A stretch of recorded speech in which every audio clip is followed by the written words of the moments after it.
Gibisita sa mga opisyal sa Energy Regulatory Commission ang meter shop sa Davao Light and Power Company dinhi sa bahada ning Dakbayan sa Davao niadtong milabayng bulan.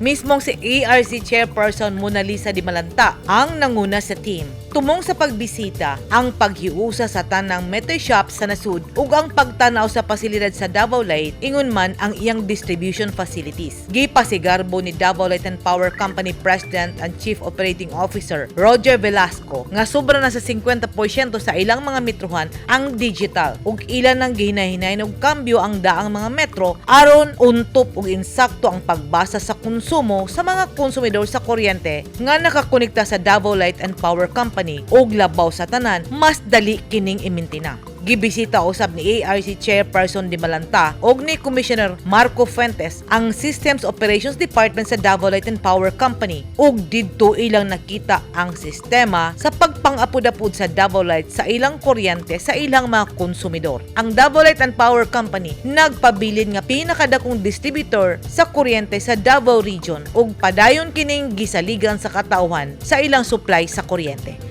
Edith Caduayan, News 10 Philippines. Stay safe!